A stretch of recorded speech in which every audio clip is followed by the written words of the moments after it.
इस बार 15 दिनों में 2 ग्रहण लगने वाले हैं जो कि काफ़ी अशुभ हैं। इसका जो धरती पर प्रभाव पड़ेगा ये बहुत पड़ेगा, बहुत ज़्यादा पड़ेगा। नवरात्रि लगने से पहले सूर्य ग्रहण लग रहा है। नवरात्रि लगने के बाद 5 दिन के बाद चंद्र ग्रहण लगने वाला है। जैसे कि हम कोई धार्मिक पुस्तक पढ़ते हैं तो उसमें संपुट लगाते हैं, तो वैसे नवरात्रि के पहले पड़ने वाला सूर्य ग्रहण और नवरात्रि के 5 दिन बाद पड़ने वाला चंद्र ग्रहण काफ़ी अशुभ इसका संकेत है। काफ़ी बीमारियां, उपद्रव, अराजकता फैल सकता है। तमाम प्रकार की भूकंप या बाढ़ या आगजनी की जो घटनाएं हो रही हैं ये काफ़ी इसमें तेजी बढ़ सकती है, काफ़ी तेज हो सकती हैं चीज़ें। तो चलिए मैं आपको बता रही हूँ इस अशुभ ग्रहण के बारे में कि ग्रहण कहाँ कहाँ प्रभावी है, भारत में इसका सूतक मनाया जाएगा कि नहीं, और चंद्र ग्रहण के बारे में आगे विस्तार से आपको वीडियो दूंगी। जो कि नवरात्रि को लेते हुए ये जो ग्रहण 15 दिनों में पड़ रहे हैं ये अच्छे नहीं माने जाते हैं। चलिए आपको बताती हूँ इस ग्रहण के बारे में विस्तार से। नमस्कार, मैं शारदा पांडे आसान जिंदगी के इस एपिसोड में आपको स्वागत करती हूँ।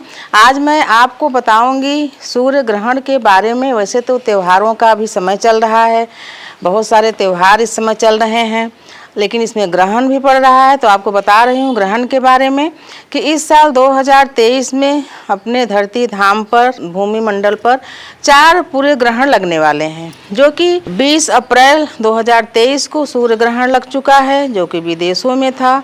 फिर चंद्र ग्रहण जो कि उप छाया चंद्र ग्रहण था, उसका प्रभाव धरती पर नहीं था, जो कि 15 दिनों में 2 ग्रहण लगा। फिर उसके बाद अभी लगने जा रहा है 14 अक्टूबर 2023 दिन शनिवार को सूर्य ग्रहण लगने वाला है, जो कि धरती पर प्रभावी रहेगा, अपने भारत में प्रभावी नहीं रहेगा। और इस बार भी यानी कि ये जो महीना है 15 दिनों में ही 2 ग्रहण लगने वाले हैं, जो कि अच्छा माना नहीं गया है। अभी जो 14 तारीख को लग रहा है शनिवार को, फिर 28 तारीख को लगेगा। यानी 14 तारीख को जो ग्रहण लग रहा है ये सूर्य ग्रहण है, और जो 28 तारीख को लगेगा वो चंद्र ग्रहण रहेगा। वो धरती पर प्रभावी है, उसका वीडियो आगे मैं आपको दूंगी। आप लोगों जो हमसे नए लोग जुड़े हैं तो उनको समझ में नहीं आता, वो आए दिन पूछते रहते हैं कि इस दिन ग्रहण है क्या, उस दिन। उनको ये नहीं पता रहता कि ग्रहण कब लगता है। आप सभी को जानना चाहिए ग्रहण, सूर्य ग्रहण हमेशा अमावस्या पर यानी अंधेरी, घोर अंधेरी रात में सूर्य ग्रहण लगता है। चंद्र ग्रहण हमेशा पूर्णिमा पर रहता है। जनरल नॉलेज है, आप जान जाओ, आप बाकी लोगों को भी बताओ। चंद्र ग्रहण हमेशा पूर्णिमा पर लगता है। तो जो ग्रहण लगता है, जहाँ प्रभावी है, यहाँ जहाँ दिखता है, उसका सूतक और पातक जो भी विधियां हैं वही मानी जाती हैं।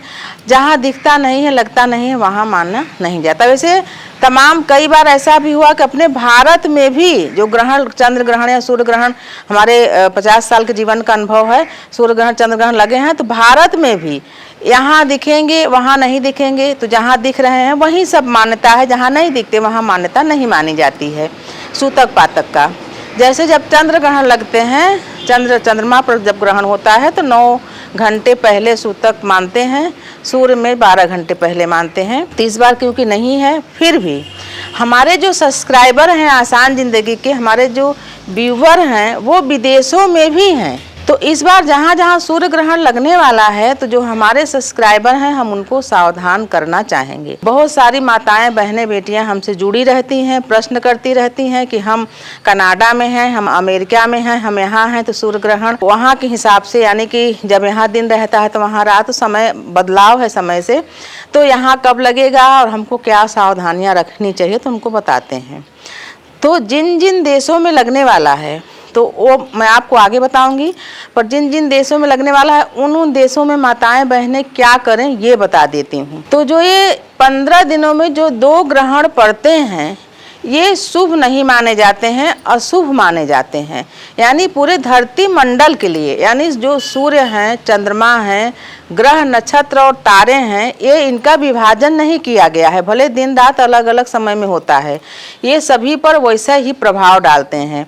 धरती पर जहाँ भी लग रहा है सूर्य ग्रहण या चंद्र ग्रहण, उसका प्रभाव पूरे धरती पर पड़ता है। यानी देश देश में आगजनी, पानी से नुकसान, बाढ़ से नुकसान, नदियों में जलजला आना, तूफान आना, सुनामी आना और तमाम प्रकार की बीमारियां, तमाम प्रकार की अराजकता जो फैलती है, तो इन्हीं सभी चीज़ों से मतिभ्रम होने के कारण तमाम जो मनुष्यों में जो बदलाव होता है वो भी इन्हीं चीज़ों से होता है, और प्रकृति में जो बदलाव होता है वो भी इन्हीं चीज़ों से ही होता है। जब भी ज्वार भाटा वगैरह समुद्र में उठता है तो वो पूर्णिमा पर ही उठता है, यानी उनका निश्चित है कि कब उठना है, उसी समय उठता है। ग्रहण के समय ही तमाम चीज़ें, बहुत बड़ी बड़ी जो उपद्रव होते हैं प्राकृतिक रूप से, वो भी घटित होते हैं।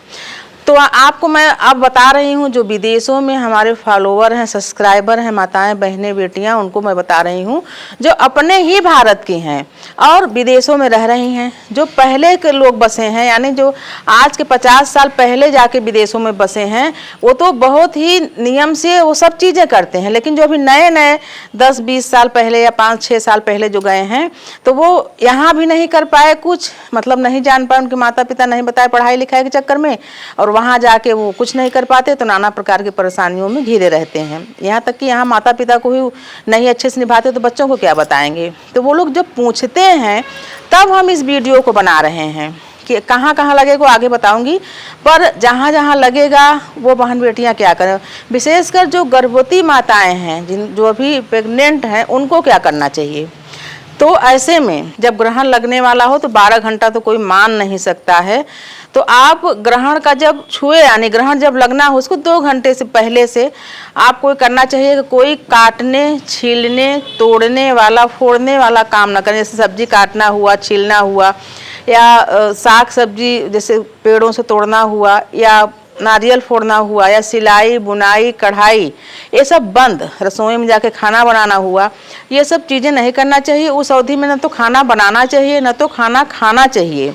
और इस अवधि में जो प्रेग्नेंट महिला हैं उनके लिए बता रही हूँ, तेज हंसना, तेज बोलना, तेज चलना, सीढ़ियों पर चढ़ना उतरना, ये सब चीज़ें मना रहता है। गुस्सा करना किसी भी कारण से, तो इसका जो दुष्प्रभाव है ये होने वाले संतान पर पड़ती है। तो उसका दुष्प्रभाव क्या होता है, जैसे आप तेज तेज से बोल रहे हो तो वो बच्चे का स्वभाव भी ऐसे होगा कि नॉर्मल भी बोलेगा तो आपको लगेगा कि जैसे कोई किसी को डांट के बोल रहा है या तेज तेज बोल रहा है, लड़ने जैसे बोल रहा है। जब आप इस अवस्था में गुस्सा करते हो तो जो बालक है, जो संतान पैदा होगी, वो जब अपने भाव में आएगी, यानी जब बोलने चालने लगेगी, तो ऐसा लगेगा छोटी छोटी बातों में तेज गुस्सा करना, छोटी ये पटक देना, वो फोड़ देना, वो तोड़ देना। तमाम घरों में ऐसे होता भी है।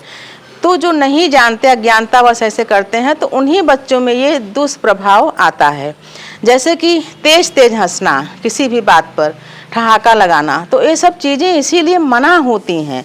सिर्फ गर्भवती माताओं के लिए नहीं, सबके लिए मना होती हैं, पर उनके ऊपर ये जो एक और जीव पलता है उसके ऊपर दुष्प्रभाव पड़ता है, इसलिए आपको ज़्यादा मना किया जाता है। तो तेज तेज हंसना जैसे कि उजड्डों की तरह, जैसे अब संतान है आपके गर्भ में, फिर वो जन्म ली, फिर जब वो जानने लगी तो बेवजह का या कोई वजह भी हुआ तो ऐसे उजड्डों की तरह बेवजह हंसना, ठहाका लगाना, तो ये सब उजड्डता में आते हैं। इसीलिए माँ को समझाया जाता है कि आप एकदम सौम्य सीधे साधे स्वभाव में रहो, एक जगह बैठो, बाहर ना निकलो, घर से बाहर मत जाओ, ग्रहण किसी तरीके से मत देखो।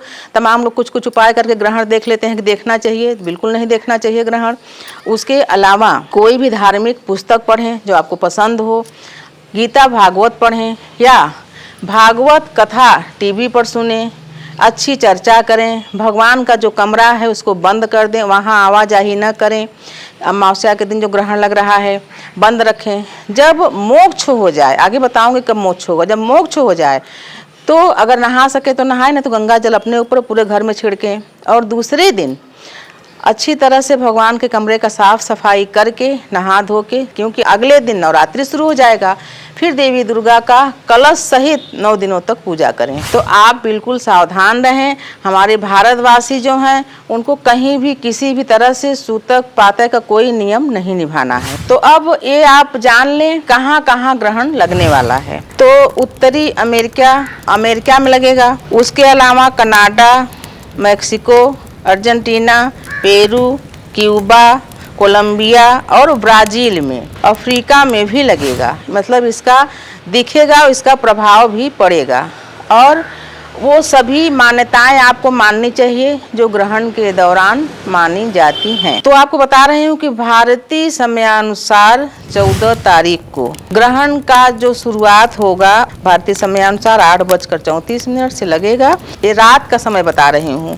भारतीय समयानुसार रात को 2:25 पर समाप्त होगा। तो 12 घंटा सूतक पातक कोई मनाता नहीं है, मानता ही नहीं है। 12 घंटा बिना खाए पिए एक जगह बिना कुछ करे कोई बैठ नहीं सकता। फिर 6 घंटा और फिर 3 घंटा। 3 घंटा उनके लिए है जो बालक हैं, वृद्ध हैं और बीमार हैं, कि 3 घंटा पहले कम से कम खाना पीना, हंसना बोलना, तमाम चीज़ें, बाहर निकलना, ये सब चीज़ें बंद कर देना चाहिए। 3 घंटा तो मानना ही चाहिए।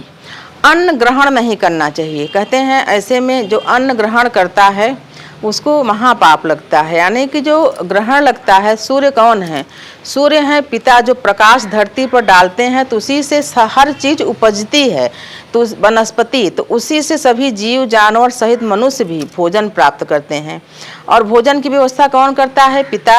और बनाता कौन है? माँ, चंद्रमा, माँ बोलते हैं पिता सूर्य को। तो अगर ये विपत्ति में है और इनके विपत्ति में होने के बाद अगर संतान या मनुष्य जो कि पूरी तरह से जागृत है, सब कुछ जानते हुए हंसना खेलना बोलना दौड़ना खाना पीना कुछ नहीं छोड़ता है, तो वो पशु से भी बदतर है। इसीलिए ये जो पुराणों में हमारे जो बड़े बड़े ऋषि मुनियों ने लिखा है तो ये झूठ नहीं है, इनको मानना चाहिए। और सभी प्रार्थना करें कि जो 15 दिनों में 2 बार ये ग्रहण लग रहे हैं, इससे धरती पर जो भी मनुष्य हैं, जीव जानवर, उनकी सुरक्षा होती रहे। और जो गर्भवती जैसे माताएं हैं, तो हम लोग जब गांव में रहते थे तो क्या करते थे, जो गर्भवती माताएं रहती थी उनके जैसे पेट में हल्का सा गाय का गोबर लगा देते थे, तो गोंठ, जैसे गोंठना बोलते हैं गोलाई में, तो उससे बालक सुरक्षित है पेट में, उसको कुछ भी दिक्कत नहीं होगी। या कुछ घास लें या तुलसी की माला पहन लें। तो ये सब सावधानियां रखनी चाहिए। जो आपके यहाँ पका अनाज, जैसे कि मान लीजिए मक्खन निकाल के रखे हो, दूध है, घृत है, दही है, या कुछ भी ब्रेड वगैरह है, इसको पका अनाज यानी जो पकाया हुआ हो, ये अनाज जो है, इन अनाज में जो सूक्ष्म जीवाणु होते हैं ये उस समय प्रवेश करते हैं।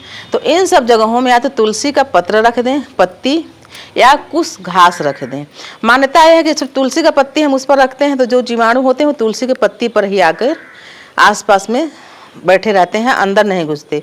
जो कुछ घास होती है उसके वो रोकती है कि अंदर जीवाणु न जाए, सूक्ष्म जीवाणु। उसके बाद उन चीज़ों को उठा के गमले वगैरह में डाल दिया जाता है या जल विसर्जन कर दिया जाता है।